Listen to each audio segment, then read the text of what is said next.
Hello MPPSC aspirant, स्वागत है आप सभी का अपने यूट्यूब चैनल एमपीपीएससी वाले में। So without wasting any time let's jump into the topic. देखिए जी, पूरा टॉपिक तो हम लोग कवर कर चुके हैं, लेकिन कुछ ऐसे इंपॉर्टेंट 3 मार्कर्स है जिसे एमपीपीएससी मेंस में 3 मार्क्स में पूछा जा सकता है। तो हम उन 3 मार्कर्स को पढ़ेंगे। पहला 3 मार्कर है मंडला।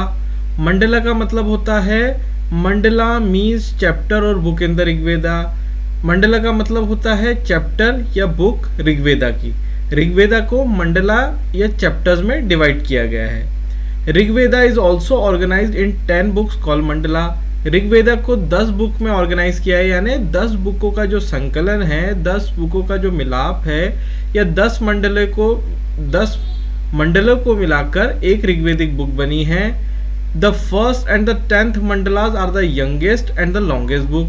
जो पहला और जो 10वां मंडल है ऋग्वेदिक बुक का, यानी पहला चैप्टर और जो 10वां चैप्टर है ऋग्वेदिक बुक का, वो सबसे यंगेस्ट और सबसे लॉन्गेस्ट बुक है ना। 2nd to 7th mandalas are the oldest of the Rigveda but the shortest book. और 2nd से लेके जो 7th मंडला या जो चैप्टर है ऋग्वेद का, ये सबसे ज़्यादा शॉर्टेस्ट है लेकिन सबसे ज़्यादा पुराने मंडल है। यानी ऋग्वेदिक जो है 10 चैप्टर्स में डिवाइडेड है। उन चैप्टर्स को मंडला कहा जाता है और उसमें से 2nd से 7th मंडला जो है सबसे ज़्यादा पुराने हैं और 1st और 10th मंडला सबसे यंगेस्ट यानी सबसे नए एडिशन। सेकेंड इंपॉर्टेंट 3 मार्कर्स है दासास। दासास भी एक बहुत इंपॉर्टेंट क्वेश्चन है जो 3 मार्क्स में पूछा जा सकता है। Dasas seems to have been an early branch of Aryans.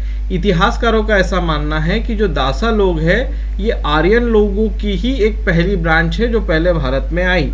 और यही कारण था कि जो आर्यन चीफ्स थे वो दास के प्रति थोड़े सॉफ्ट होते थे, लेकिन जो दस्युज होते थे यानी जो इंडिया या भारत के जो मूल निवासी थे, उनके खिलाफ आर्यंस का रुख बहुत ही क्रूर या कड़ा होता था। The Aryan chief was soft toward the Dasas but strongly hostile to the Dasyus. तो जो आर्यन चीफ्स थे उनका थोड़ा सा हार्ड जो होता था, सॉफ्ट होता था दासास के लिए, लेकिन दस्युज के प्रति काफी गुस्सा होता था आर्यंस को। They are mentioned in the ancient Iranian literature. और जो दासास लोग हैं इन्हें एंशिएंट इरानियन लिटरेचर में भी मेंशन किया गया है। इससे ये पता चलता है कि हो ना हो दासा आर्यंस लोगों की एक पहली ट्राइब थी जो सबसे पहले भारत में आई।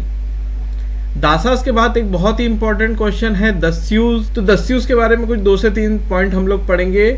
The Dasyus probably worshipped the Fallus and did not keep cattle for dairy products। जो दस्युस होते थे ये फल्लू भगवान की पूजा किया करते थे और ये लोग कैटल को डेयरी प्रोडक्ट के लिए ना रख के, ऐसा हो सकता है कि ये लोग जो कैटल को रखते थे या जो लाइफ स्टॉक्स को ये लोग रखते थे उनका भक्षण कर लिया करते थे या उन्हें खा लिया करते थे।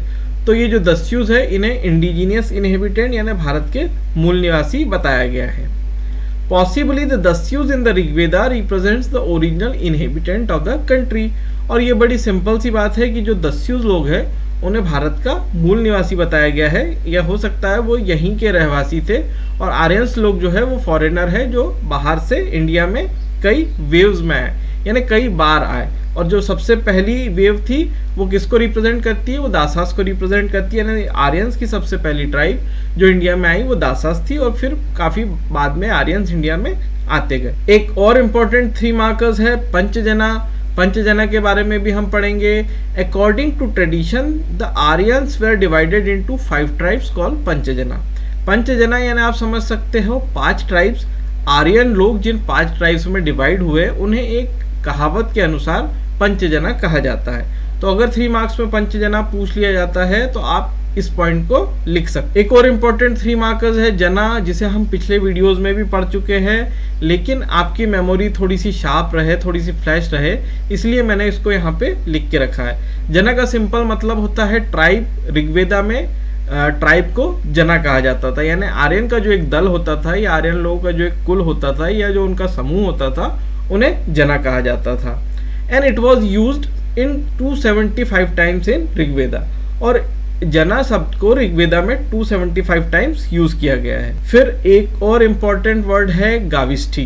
The term used for war in the Rigveda is gavishti और द सर्च ऑफ कव्स। जब भी ऋग्वेदा में वॉर होता था या जो लड़ाई होती थी एक ट्राइब की दूसरी ट्राइब के बीच में, तो उसके लिए गाविष्ठी शब्द का यूज़ किया जाता था। और ये जो वॉर होते थे क्यों होते थे, ये गायों के धर पकड़ के लिए वॉर्स होते थे। यानी इसलिए लड़ाई होती थी कि जो दूसरों के पास ज़्यादा कैटल गाय के रूप में है उसे हम पकड़ के अपने पास रख ले। तो ऐसे जब भी युद्ध हुआ करते थे तो उनके लिए शब्द का प्रयोग होता था गविष्ठी। बहुत ही इंपॉर्टेंट पॉइंट है, आप इसे याद रखिएगा। एक और इम्पॉर्टेंट पॉइंट है सभा एंड समिति। मैंने पिछले वीडियोस में सभा एंड समिति के बारे में डिस्कस किया हुआ है। अगर आप लोग इसके प्रीवियस वीडियोस देखना चाहते हैं तो आई बटन पे क्लिक करके देख सकते हैं। सभा एंड समिति आप लोग को याद, इसलिए मैंने 3 मार्कर्स में मेंशन करके रखा है। Sabha and Samiti, this both were important tribal assemblies in the Rigvedic period. ये जो सभा और समिति है, इन दोनों का इंपॉर्टेंस होता था ऋग्वेदिक पीरियड में। सभा और समिति वर्ड सुन के आप लोग कंफ्यूज मत होइएगा। ये ट्राइबल असेंबलीज यानी ग्रामीण पंचायत हम इसे कह सकते हैं कि उस समय की ग्रामीण पंचायत हुआ करती थी, जिसके अपने कुछ पावर्स हुआ करते थे, अपने कुछ फंक्शंस हुआ करते थे और इनकी अपनी कुछ ना कुछ ऑटोनॉमी हुआ करती थी। और सभा और समिति में जो इनकी जो कार्य प्रणाली थी या जो इनका वर्किंग नेचर था वो काफ़ी डेमोक्रेटिक था। समिति में महिलाएं भी आ सकती थी और अपना कार्य कर सकती थी। एक और इम्पॉर्टेंट पॉइंट है जिसे आपको याद रखना जरूरी है, व्रजपति। व्रजपति क्या होता था, किस प्रकार का ऑफिसर होता था, हम लोग पढ़ेंगे। The officer who enjoyed authority over pasture ground was called vrajapati. ऐसा ऑफिसर जो पास्चर ग्राउंड यानी चारागाह भूमि पे नजर रखा करता था, उसकी देखभाल किया करता था, उसे कहा जाता था व्रजपति। क्योंकि जो आर्यों द्वारा स्थापित सभ्यता थी ये ग्रामीण सभ्यता थी और इसमें पशुधन यानी जो लाइफ स्टॉक्स होते थे उनकी इंपॉर्टेंस काफ़ी होती थी। और लाइफ स्टॉक्स को चरने के लिए यानी भोजन के लिए चारागाह की भूमि की आवश्यकता होती थी और उसी लिए एक स्पेशल ऑफिसर अपॉइंट करके रखा जाता था जिसे कहा जाता था व्रजपति। एक और इम्पोर्टेंट पॉइंट है ग्रामीणी। ग्रामीणी क्या होता था इसे भी हम समझेंगे। The head of the fighting horse called gramini in the battle. Gramini उस व्यक्ति को कहा जाता था जो युद्ध में अपनी फौज का नेतृत्व किया करता था, उसे ग्रामीणी कहा जाता था। मान लीजिए कोई घोड़ों का समूह है या घोड़ों की कोई इन्फेंट्री है जिसे कोई व्यक्ति लीड कर रहा है तो उसे ऋग्वेदिक टाइम्स में युद्ध में ग्रामीणी कहा जाता था। The head of the fighting horse called gramini in the battle. ये याद रखना आपको बहुत ही जरूरी है। एक और इम्पोर्टेंट टर्म है विश। ये मिलती जुलती टर्म है। तो जो जना होती थी यानी जो ट्राइब होती थी ऋग्वेदिक पीरियड में उसे ही विश कहा जाता था। It also means tribe and it was mentioned in 170 times in Rigveda. और इसे ऋग्वेदा में 170 टाइम्स मेंशन करके रखा गया है। तो जना अगर 3 मार्क्स में पूछा जाता है तो आप विश भी लिख सकते हैं और विश अगर पूछा जाता है तो आप जना भी। आप लोगों के लिए याद रखने वाली बात होगी कि जो जना है उसे ऋग्वेदा में 275 टाइम्स यूज किया गया है और जो विश है उसे ऋग्वेदा में 170 टाइम्स यूज किया गया है।